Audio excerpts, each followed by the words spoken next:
Welcome back my YouTube channel Old Car Stories. Today. We're rewinding the clock to the early 1950s to revisit a name that once rolled proudly through American streets. This car, 1952 Plymouth Cranbrook. It wasn't the flashiest car of its time, but it had something that appealed deeply to the American heart: reliability, simplicity, and just the right amount of style. In the early 1950s, the automotive world was still adjusting after World War II. While other car makers were experimenting with bold designs and futuristic concepts, Plymouth decided to stick with what they knew best, making durable, affordable cars for everyday families. The Cranbrook was part of that philosophy. The 1952 Plymouth Cranbrook was introduced as part of Plymouth's full-size car lineup. It came during a time when the company wanted to establish a clear identity, and the Cranbrook played a key role in that branding. It replaced the previous deluxe models and sat at the top of the Plymouth range, above the Concorde and Cambridge. In terms of design, the 1952 model retained the post-war styling cues, but with subtle updates.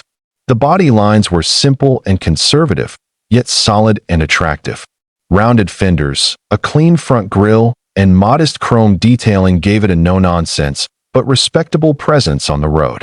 It was a car built not to impress, but to endure. The Cranbrook came in several body styles, including a two-door coupe, four-door sedan, convertible, and even a station wagon. This versatility meant it appealed to a wide audience, from young couples to growing families. It was a common sight in suburban neighborhoods and city streets alike. Under the hood, the 1952 Cranbrook was powered by a 217.8 cubic inch Flathead inline-six engine, known for its reliability. It produced around 97 horsepower, which may sound modest today, but in its time, it was more than adequate for daily driving and even long highway trips. It was paired with either a 3-speed manual transmission or the optional high-drive semi-automatic transmission, which was Plymouth's attempt to blend manual control with the convenience of an automatic. The high drive allowed drivers to shift without using the clutch after first gear, making it a transitional feature for drivers in the Aero Point. One of the standout features of the Cranbrook was its robust construction. Plymouth emphasized steel strength and body integrity, making the car not just reliable, but also safe for its time. The ride was smooth thanks to the leaf spring suspension and solid front axle, not luxurious, but dependable. Inside the cabin, the design followed the same utilitarian theme. The dashboard was metal, often painted in two tones, with a horizontal speedometer and basic controls. The upholstery was either cloth or vinyl, depending on the trim, and while it wasn't fancy, it was built to last. Plymouth didn't market the Cranbrook with luxury in mind. Instead, they appealed to American practicality.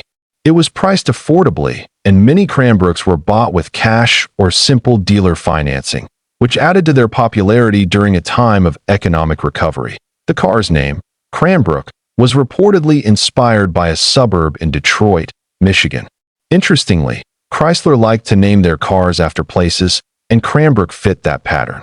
It gave the car a solid, almost conservative image that matched its character perfectly. The 1952 model year was also part of the second generation of Cranbrooks, which were produced from 1951 to 1953. These years didn't see drastic changes, but Plymouth gradually refined the look and performance during this short period. The 1952 edition, in particular, saw updates in trim, grille design, and improved build quality.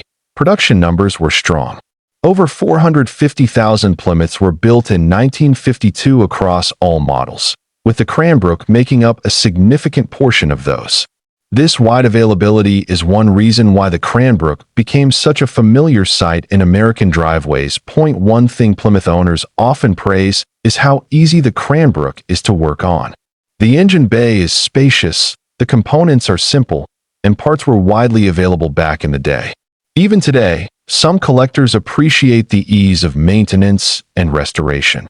Although it never reached the cult status of the Chevy Bel Air or the Ford Crown Victoria, the Plymouth Cranbrook has earned respect in the vintage car community. It's seen as a symbol of early 50s Americana, a car that helped get America moving again after the war. Many Cranbrooks have been lovingly restored and appear at classic car shows across the country. Some are kept as they were, stock and simple, while others are turned into custom cruisers or hot rods. Thanks to their sturdy frames and roomy engine base, the 1952 Plymouth Cranbrook may not dazzle with speed or glamour, but it tells a different kind of story, one of hard work, family road trips, and a time when a car was more than just a machine.